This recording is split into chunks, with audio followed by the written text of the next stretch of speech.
Claro. Então, eu conheço, acho que bem pouca gente aqui. Meu nome é Felipe e eu trabalhei aqui na RD de 2012 até o ano passado. 14? Qual time tu era, Felipe? Mais ou menos 2013. Eu vendi pra você em 2014. Oi? Que time tu era? Eu era do Futurama. Porra! Boa, Foi cara! por muito tempo, né? Tô brincando. E aí, gente, esse treinamento aqui que eu preparei hoje, a gente tem um tempo curto, e foi de uma reflexão até que eu e o Gustavo, a gente estava conversando um mês atrás, que se fosse pegar, por exemplo, assim, alguns aprendizados práticos e bem básicos sobre o que é realmente importante para você conseguir bater meta e ter uma performance alta. Então eu passei um tempo no ano passado nos Estados Unidos também estudando vendas, e eu procurei trazer alguma coisa de novo. Só que o que eu percebi é que no processo aqui tem diversas arestas que, se a gente não acertar, se a gente não fizer o básico bem feito, e muito do que o pessoal passa ali no dia a dia, não adianta a gente querer inventar, querer estudar uma metodologia ou tentar inovar muito. Então o básico bem feito costuma trazer o resultado suficiente para você conseguir bater as metas. Então o que eu trago aqui hoje não é nada de novo, mas é uma abordagem diferente de alguém que passou pela mesma coisa que vocês passaram. Então quem precisou aí vender bastante e todos os meses, isso faz toda a diferença, né? Se você precisasse bater a meta uma vez só e no mês que vem a gente não precisasse bater de novo, ia ser muito mais simples. Mas essa cadência, esse deal flow, esse volume de trabalho realmente é um desafio bem interessante no momento que você já não tem mais tanto desafio aprendendo a vender, quando você não está se desenvolvendo muito no processo em si. Então o que eu trago aqui são essas lições que, se fosse hoje para ajudar um vendedor novo, seriam as mais relevantes. Essas daqui, pessoal, até eu vi que vocês estavam fazendo um treinamento ontem, acho que foi com você até, né, Vini? E falava de uma lição que a gente escutou até com a Aaron Ross aqui bem no começo, falando dos melhores vendedores, que são sempre aqueles que não são os mais inteligentes, nem de perto os que trabalham mais, mas aqueles que conseguem ler muito rapidamente o cliente e ver o esforço necessário para aquele cliente bater meta. Só que isso daí fica um pouco subjetivo, né? Como fazer isso na prática? Como entender ali o potencial, se o cara vai lá, ele pode fechar agora, e a gente evitar principalmente o sintoma disso, gente, que é muito ruim. Qual que é o sintoma se você não faz isso bem feito? É se chegar lá no final do processo, na etapa de fechamento, e falar que a diretoria precisa aprovar, que determinado diretor não aprovou, ou que ele achou caro. Então são alguns tipos de argumento que eles são passíveis de ser evitados no final, e a gente traz esse como primeiro momento, aquele momento que você tem um contato inicial. Para quem prospecta é o momento da prospecção, para quem é closer, né, para quem vende, é o momento que você faz ali aquele contato inicial. Então o que é interessante a gente avaliar para determinar esse score?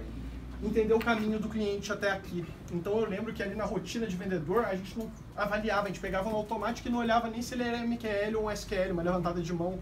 E isso faz muito a diferença, porque tem a diferença da abordagem. Se é uma levantada de mão, a gente tem que levar ele obrigatoriamente para o que você fazia diferente, que a partir desse momento você decidiu levantar a mão e falar com a gente, ou se não, por que você estava procurando aquele material. Então, geralmente, isso está associado a algum comportamento, a alguma situação que ele viveu, e que, se você explorar bem, ele vai ser um gatilho para você trabalhar a proposição de valor.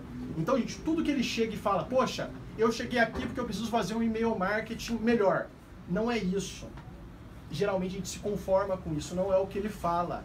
É o que a gente descobre, mas por que você quer fazer de forma diferente, né? Como que você faz agora? Geralmente está associado a algum recurso que ele perdeu, a alguma campanha que foi mal sucedida, a um concorrente fazendo bem feito, a algum resultado que ele fez uma campanha mais ou menos e teve um resultado legal e percebeu que se ele fizer mais, de forma melhor, aquilo lá vai dar um resultado mais legal. Então é você investigar aquilo lá inicialmente até chegar numa percepção clara que ele perde ou que ele deixa de ganhar algum recurso-chave. Então, gente, lembra que o primeiro ponto que trouxe ele até aqui, o material que ele buscou, ele vai te dar a ponta do novelo, mas você precisa puxar ali e entender por que aquele momento é tão importante. Por que ele está pesquisando aquilo, e às vezes numa rotina de vendas a gente pega, vai fazer o diagnóstico no processo normal e esquece de estudar um pouco o cliente, de tentar entender ele. Então a dica aqui, gente, nesse scoring é pesquisar. Então o cliente entrou ali, qual que é o segmento dele, o que eu sei sobre o assunto, tal pessoa tem ali um conhecimento interessante sobre esse assunto, vou pesquisar ali alguma dica. E também perguntas de qualidade ali no começo, quando você consegue identificar o recurso. E lembrar que a dor que o cliente chega não é a dor que faz ele vender, porque senão ele já convive com aquela. Então você tem que trabalhar aquilo lá e entender como que aquilo impacta no bolso dele, como que aquilo lá faz com que ele deixe de ganhar dinheiro ou com que ele perca realmente. Então, aflorar, levar aquilo lá para uma linguagem mais de negócio.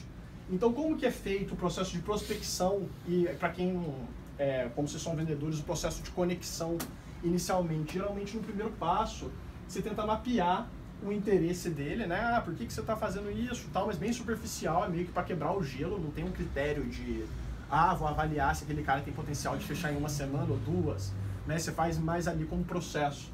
E se ele tem fit, né? Então ali, geralmente o SDR corta aquilo, mas você quer ver ali o nível de maturidade, o tanto que ele tem de grana, o tanto que ele é um tomador de decisão. E aí o que a gente pergunta usualmente? A gente vai lá e fala para ele, nossa, mas qual que é o seu cargo aí? Ele fala, nossa, eu sou diretor de marketing de uma startup. Aí você fala, poxa, excelente, diretor de marketing, tomador de decisão. E aí a gente vai olhar depois no final os motivos de Lost, e aí olha lá que o diretor de marketing botou de motivo no final que precisa aprovar com o diretor de vendas. Aí você fala, poxa, mas segundo a metodologia, a Bant, a autoridade, ele é autoridade, ele é o diretor de marketing, é o cara que compra o RD Station. Mas na prática isso não acontece. Então você pode pegar essa metodologia aqui e jogar no lixo, porque ela não funcionou. Você colocou que o cara tinha autoridade, ele de fato tinha, mas isso não tem uma correlação clara com o fechamento. Então a gente, como vendedor, a gente tem que ser inteligente e substituir, nesse caso, por exemplo, o exemplo é entender, né? Como que é a sua estrutura aí? Geralmente em startup, com 10, 15 pessoas, todo mundo toma a decisão conjunta, né? O seu diretor de vendas está alinhado, vamos trazer ele. Então é um jeito diferente que você faz a pergunta e você descobre que o cara vai falar, não, realmente, a gente toma a decisão aqui tudo em conjunto. Não, aqui eu tenho o meu orçamento, a gente já está num nível que eu determino o que vai ser investido. Então se você faz essa pergunta de forma mais inteligente, é um detalhe tão pequeno, mas que já anula aquela possibilidade de no final você falar, poxa, não aprovou. Aí o Gustavo, a Carol chega, mas não aprovou, mas não era diretor? E de fato era, você não fez errado. Só que você usou uma metodologia ao pé da letra. E se você usa ela ao pé da letra no mercado que a gente trabalha, ela não funciona. Se você for pegar só gente que tem dinheiro, autoridade, necessidade e tempo, não sobra ninguém. A gente vende ali para um pessoal que está se equilibrando entre esses fatores. Então esse exemplo de autoridade, pessoal, é o que a gente vê muito de gente no final falando que não foi aprovado, sendo que poderia perguntar de forma diferente. Budget, orçamento também é um que acontece muito, né? Chegar no final e falar que não tem dinheiro. Só que tem uma diferença muito grande, a gente trabalha numa ferramenta de performance que gera economia. Então, na verdade, o sem dinheiro ele é muito relativo porque você ainda não provou o valor, não mostrou como que o cara, né, economiza ou ganha dinheiro com o RD Station. Então, você cortar o cliente aqui por falta de orçamento no começo é só se não tem dinheiro mesmo. Não tem. Isso já era para ser peneirado pelo SDR. Então, a gente não pode aceitar esse tipo de argumentação. A gente tem que entender o que essa falta de dinheiro significa. Ela, no começo, significa que o cara ainda não teve não entendeu ainda a ferramenta. Ela, no final, significa que a gente não conseguiu provar, mostrar para ele como ele economiza, como que ele ganha dinheiro.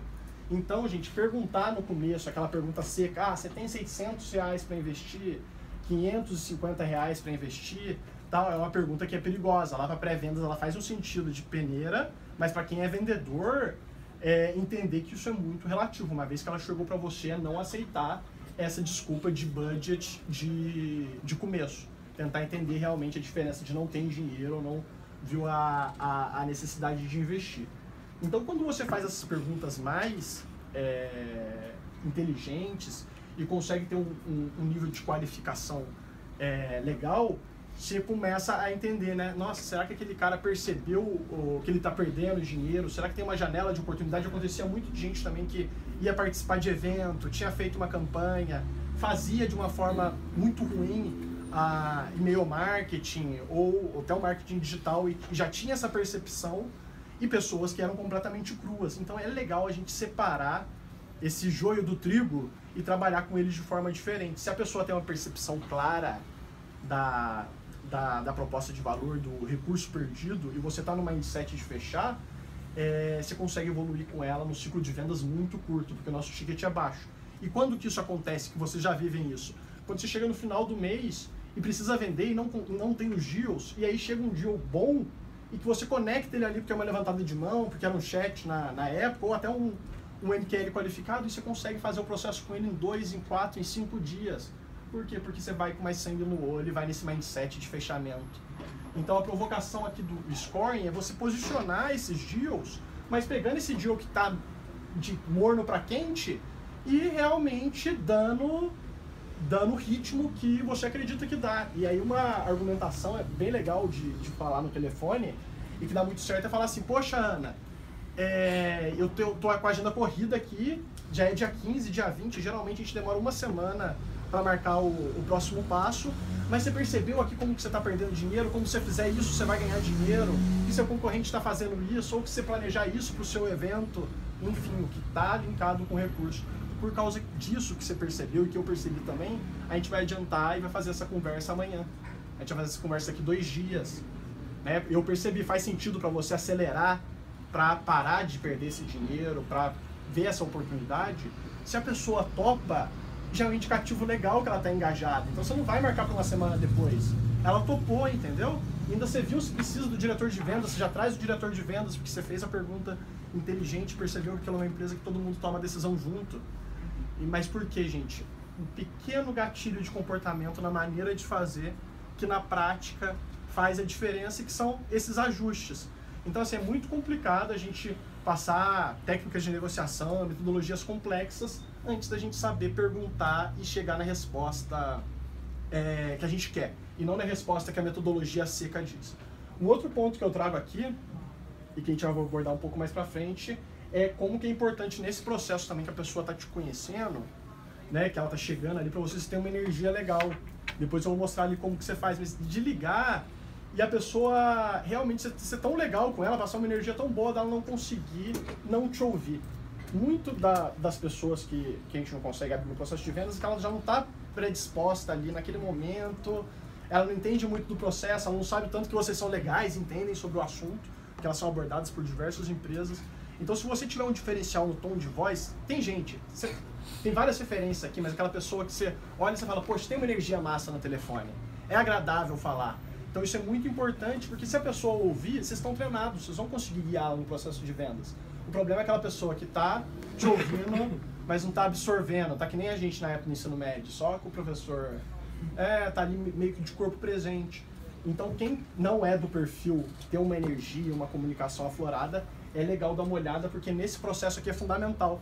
Porque se você não faz esse processo envolvido, né, com um sorriso ali e tal, puxando o cliente, todo o resto está comprometido, né? Todo o resto já entra. Se você acerta aqui, que é a parte mais difícil, o resto também já flui. E eu, pessoalmente, acho aqui essa parte de conexão, essa quebra de gelo inicial, a parte mais complicada e que faz mais a diferença, você conseguir fazer um score. E aí, gente, eu trouxe aqui um pouquinho dos recursos, que geralmente o que acontece? A pessoa traz um problema, a gente já linka com o RD. Fala, poxa, você fez seu e-mail mal, né? A gente tem aqui uma funcionalidade de e-mail, que agora você arrasta e puxa, consegue criar campanhas e mostra.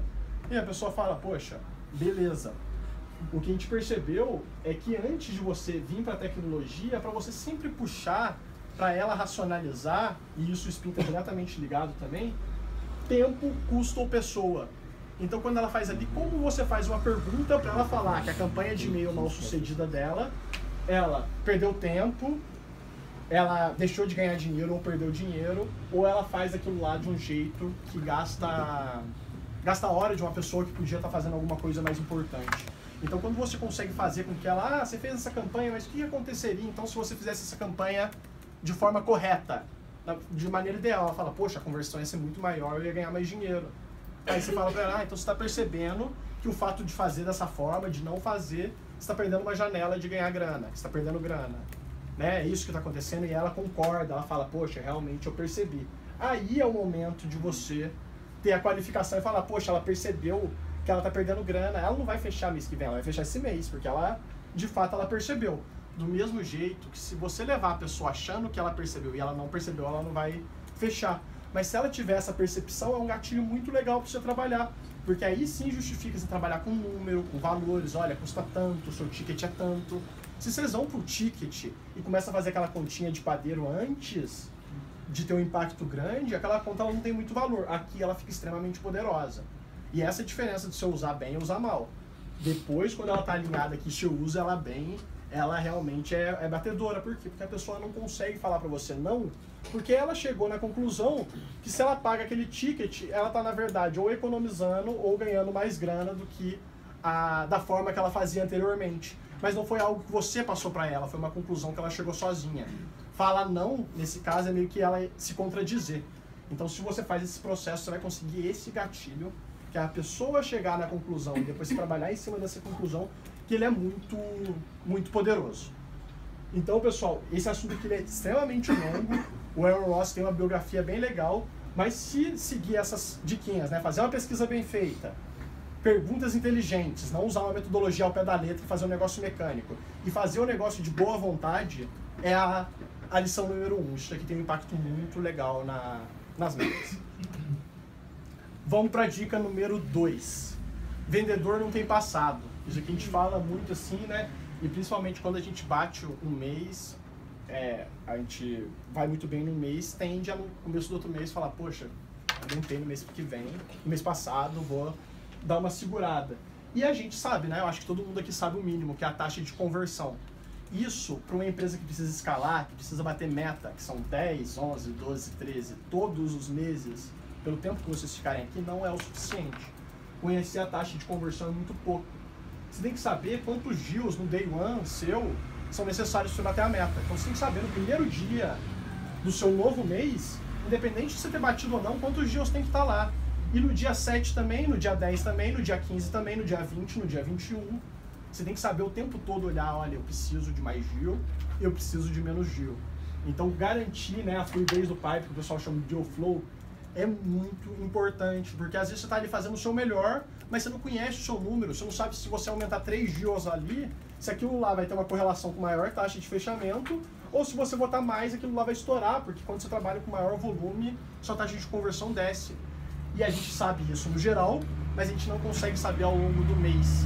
Então assim, você tem que olhar no seu pipe dia 15 e saber, minha chance de bater meta é 100%, é 90%, eu não tenho chance de bater meta, porque isso está diretamente ligado à velocidade de resposta que você vai ter.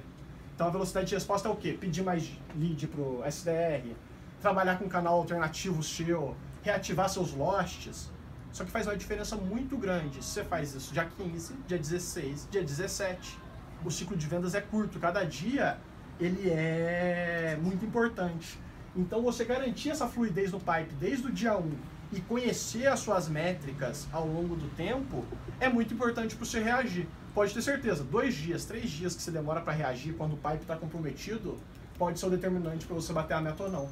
Então, gente, mesmo vocês treinados, com pitch bem feito, com diagnóstico bem feito, entendendo de marketing digital, conhecendo muito de RD Station, o que eu quero mostrar para vocês é que isso não basta para bater meta, tem toda uma conjuntura de métrica, de conhecimento, de autoconhecimento, de metodologia de trabalho que você tem que entender para conseguir não deixar a peteca cair. A parte boa é que depois que você consegue ter essa fluidez no pipe, entender os deals, essa correlação, você não trabalha nem de mais nem de menos, você sabe a relação esforço versus meta. Porque a pior coisa que tem é quando você trabalha muito, faz muita call e o resultado é pífio. Por quê? Porque os detalhes ali, eles precisam ainda ser ajustados e eles que vão ter aí uma influência legal. Então, gente, teve um mês bom, não interessa, né? Carrega essa energia boa de vencedor pro próximo mês, mas no dia 1 ou no dia 2, se você pegar o dia 1 meio para passar as contas, para ajustar ali, no dia 2 já saiba qual que é o seu cenário. Um cenário de batedor de meta no outro mês, a primeira semana geralmente é ruim. Geralmente você secou o pipe, você tá... Então entenda ali quanto que você precisa de trabalho e traga esses deals rápido. Se você não bateu a meta e teve um mês de merda, também esquece isso, bota os deals e fica mais ligado ainda nos 5 dias. A cada 5 dias, quantos deals tem que estar no pipe e, sobretudo, quantos diagnósticos você tem que fazer. Porque o deal entrando, ele é uma métrica que está um passo atrás do funil. O diagnóstico, você consegue uma correlação ainda mais profunda. Então, quantos diagnósticos eu tenho que fazer por semana para bater 10, para fechar mais 5, para fechar mais 6? Cada um tem uma taxa de conversão, só que essa não é a taxa de conversão do pipe, é de diagnóstico para frente. Conhecer isso vai ajudar vocês a terem controle e falar, no último mês faltam 3. Poxa, falta 3, mas tem ainda 5 dias. Me joga esse lead, eu vou conseguir, tô com a agenda livre. Agora o problema é quando você não sabe isso. Aí você tá trabalhando lá, você já perdeu o jogo uma semana antes, tá lá, sabe, meio que perdido, meio que à toa. Então é bem legal ter esse conhecimento um pouquinho mais profundo e fluidez do pipe, gente. Isso aqui é um dos grandes segredos. Você não deixar para reagir quando o game já está meio comprometido. Ter esse momento no day 1 ou no day 2, né, de olhar e ver qual que é a avaliação, uma expectativa para o mês, e também ter esses gatilhos. Eu fazia pelo menos toda quinta para sexta eu organizar, para segunda eu começar a reagir. Então quinta eu olhava e falava, poxa, como que tá? Para tentar já planejar para segunda. E é muito verdade isso, porque aposto que todo mundo já entrou no mindset de derrubar deal na última semana e fez um ciclo aí de 1, de 3, de 5 dias por causa de fazer o processo com esse mindset bem feito e dar ritmo pro cliente. Então a proposta aqui é pegar o cliente que é bom e você sempre vai dar esse ritmo. O cliente que é médio vai dar o ritmo médio, baixo vai dar o ritmo baixo, mas todos eles você vai ter controle. Não é o deal que determina a velocidade, é o vendedor. Então aí você vai determinar e todo mundo que pode fechar no ciclo menor você vai fechar. Então dica 2, gente, day 1, nova vida. E?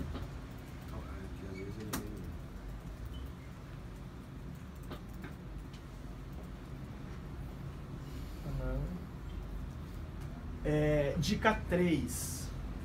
Então, ó, conheça uma metodologia de vendas. Muito bem uma metodologia de vendas. Você vai usar ela? Não necessariamente. Eu usava bastante, eu fiz a certificação do SPIN e assim, pra mim foi muito importante. Mas por que conhecer uma metodologia? Falar que ela tem uma correlação clara, se conhecer ou dominar uma metodologia e bater meta, eu acho que não existe.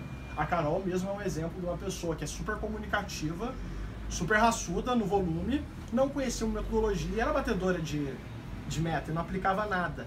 Mas um negócio que eu percebi, principalmente depois da saída, é que o cliente te valoriza o tanto que você se valoriza. E o trabalho do vendedor está diretamente ligado à confiança. Então, se você é uma pessoa que conhece bem uma metodologia, e eu conhecia muito bem, podia falar isso, conhecia assim, de dar treinamento, de entender, de conversar, isso me dava uma segurança que eu levava no processo e transmitia para o meu cliente. Então, falar que eu usava o SPIN, usava com o cliente mais avançado, usava no processo. Que ele era fundamental para bater meta, não, mas ele era fundamental para minha autoconfiança, que era para bater meta. Então, como eu estava constantemente ali, todo dia estudando meia horinha, uma horinha, isso me dava uma segurança que eu entrava para o cliente todo dia e transmitia aquele conhecimento para ele e ele sentia isso. Então, para o vendedor que faz uma atividade que depois de um tempo é mais operacional, fazer a mesma coisa no mesmo dia, vender o mesmo tipo de produto, é legal que vocês tenham uma rotina de estudo interna para que vocês tenham essa confiança. Se você está estudando todo dia, imagina, se estiver estudando todo dia determinado assunto, como você se sentiria muito mais à vontade para falar sobre ele. Então, assim, não necessariamente o que você estuda você vai aplicar, mas o hábito de estudar te empodera e você liga e fala, poxa, eu estou entendendo disso. Então, conhecer essa metodologia, entender um pouco de vendas, de marketing digital, de diagnóstico, né, metodologia de diagnóstico empresarial, que é o que a gente faz ali no marketing vendas, é muito legal, porque isso vai te dar outro tom de voz, outra postura, você vai sentir muito mais segurança para falar com o cara e ele vai absorver isso. Então é bem legal, cada um ali tem diversas metodologias, você pelo menos conhecer e nunca aplicar ela ao pé da letra, mas entender, saber que existe para falar de igual para igual ali com o cara e para saber que você não está fazendo nenhuma viagem, né? Não está fazendo um negócio muito errado. Tem uma metodologia, você não usa ao pé da letra, mas você sabe que está ali acompanhando. Usar uma metodologia estritamente ali, preto no branco, eu acho que para esse processo não é muito inteligente, tende mais a engessar. Conhecer e aplicar com inteligência, muito legal. Ih, gente, eu tô tendo que dar o ESC. O cliente te valoriza o quanto se valoriza. Quem acompanhava o meu processo lá sabia que, tipo assim, eu era bem pragmático com o cliente, eu que estabelecia o ritmo e o valor da minha call e mandava quem não queria ir embora mesmo. Não precisa também levar isso ao pé da letra e ser uma pessoa chata, mas se posicionar como especialista, fazer um diagnóstico bem feito, ter interesse legítimo no cliente, faz com que ele valorize aquele momento. E, por exemplo, quando você vai fazer um diagnóstico, ele não te deu um bolo. Quando você vai apresentar a proposta, ele fica agradecido. Porque você não está vendendo um RD Station, você está resolvendo um problema ligado ao recurso-chave dele. Então, até para a proposta, às vezes eu nem mandava a proposta do RD Station, eu mandava proposta para a criação de um novo canal de vendas. Proposta para resolver o problema. E aí, na proposta, a proposta era só preço e o negócio, eu falava assim, olha, aqui o que a gente conversou para resolver esse problema 1, 2 e 3. É isso que eu espero que você resolva em tanto tempo. Não falando que ia fazer, nem que a gente ia fazer, falando que ele ia fazer, mas que durante o passo.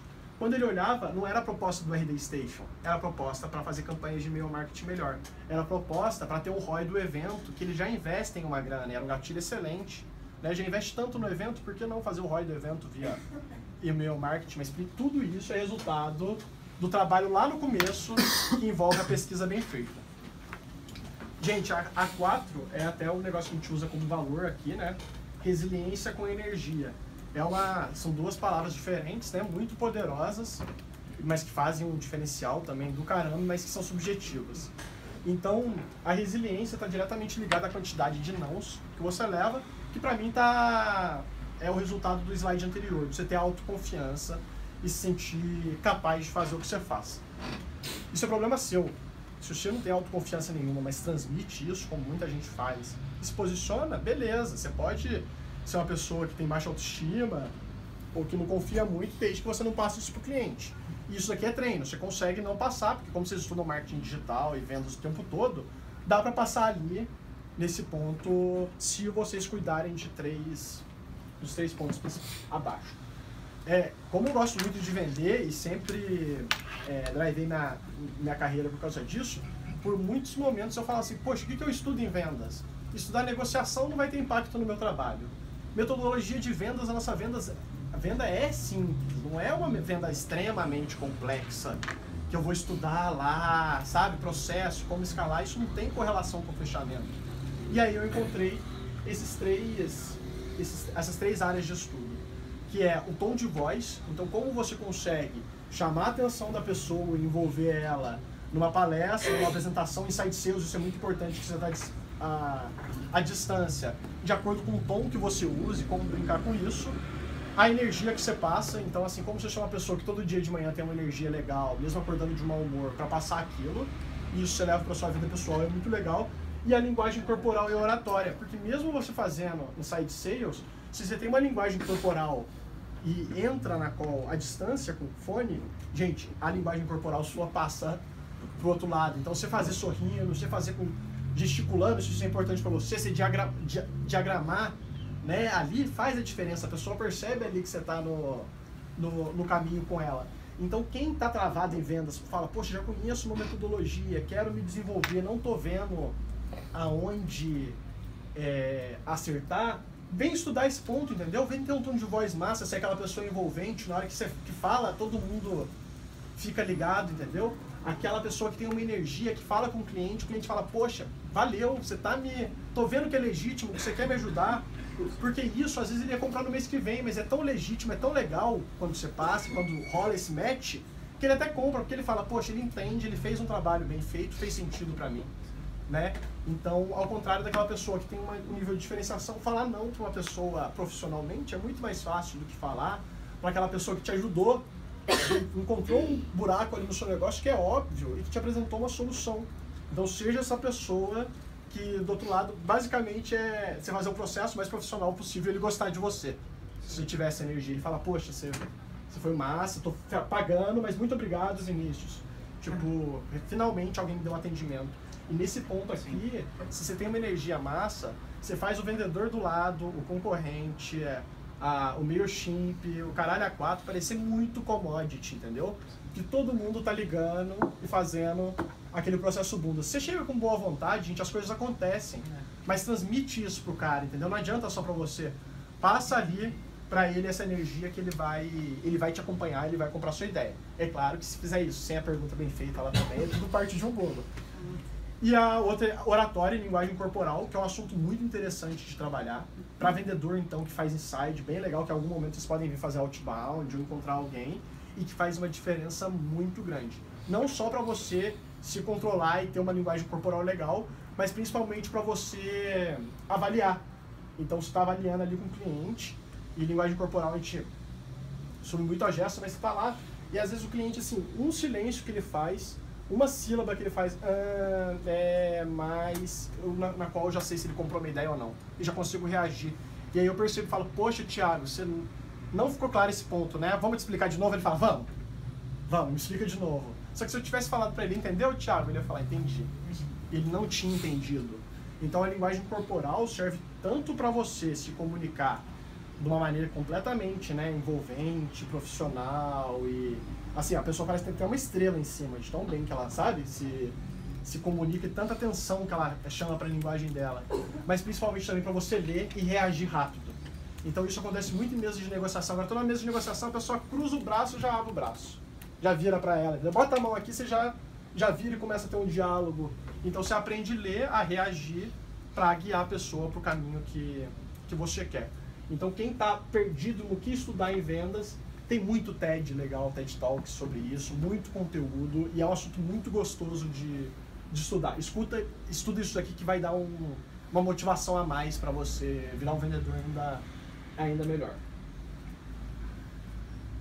Opa, isso aqui não é do treinamento de vocês. E essa é a última. Gente, a última lição que eu trago para vocês, e que foi, essa aqui é o segredo realmente de vender bastante. É que a gente está acostumado a trabalhar com inbound e acha que vai conseguir bater meta todos os meses com a safra de lead que chega. Seria maravilhoso se isso acontecesse, mas a partir do momento que a gente espera isso acontecer e não faz nada, a gente está jogando um resultado não. O melhor de vendas é você ter controle sobre o seu resultado e sobre o dinheiro que você vai ganhar. E você está jogando isso numa estrutura de pré-vendas, no SLA de marketing e vendas. Então tem duas equipes antes para garantir o resultado que é seu. Se a pessoa não entregar a oportunidade, se a pessoa entregar uma oportunidade ruim, você não vai bater meta. E aí seu chefe, seu gestor vai falar o quê? Que é culpa do lead. Só que como todo mundo depende do lead, jogar que é culpa do lead, sendo que esse é o problema de todo mundo, não vai adiantar nada, gente. Então, não bota a culpa mais no lead e tenta virar um próximo canal. Eu pensei em 4 formas que você pode virar um canal de Então, supondo que chegue no dia 15 lá, e você tenha percebido que você não vai bater meta. Você precisa de fazer mais 6 diagnósticos para ter uma chance. Social. O LinkedIn está muito povoado de conteúdo. Você não vai fazer conteúdo, mas você vai ficar de olho lá nos comentários. Sempre tem uma oportunidade para você pescar, para você conectar. Usar o Rapport, que é um integrador que puxa o LinkedIn e adicionar todos os contatos que você tem. É legal porque você vai ver a movimentação dele no LinkedIn. Se tiver alguma movimentação que faça sentido, você conecta de novo. Então, tá presente, né, nas redes sociais que falam sobre o assunto é interessante. Evento, quem vai em evento, gente, aproveitar realmente, perder a vergonha, chamar o pessoal para conversar, pegar, trocar cartão, porque geralmente no evento você não fecha, mas você abre um monte de deal, você fecha um ou outro ali, mas é um excelente canal para você desenvolver ali um pipe para o futuro e para pegar também indicações. Então, fechou um cliente, fez um contato legal no evento, o evento já é cliente, pede indicação. Pede porque quem pede consegue. O pessoal sempre tem alguém que conhece. E o processo de compra, gente, todo mundo que... Não é todo mundo, mas muita gente que compra tem uma necessidade de mostrar que fez uma boa escolha. Sim. É basicamente quando a mulher vai lá e compra um vestido, tem que mostrar pra amiga, sim, ou o cara compra um tênis novo, material de treino e fala, poxa, eu gosto de mostrar mesmo também o vinho, né? Tipo, por exemplo, você compra, quem gosta, né? Então, se o pessoal fez aqui e acha que vai resolver, tem uma janela de tempo ali muito importante que ele está disposto a indicar de boa vontade. Né? CS ainda não perdoa na farofa com ele. Tá naquela janela ali que ele está muito feliz. Então você fala, poxa, você conhece alguém aí que tem um problema parecido? Alguém de tech, alguém que organiza evento, alguém que vai fazer o negócio, me indica ali, vou falar, vou te dar um curso, vou te dar uma dica, vou te dar uma hora de consultoria.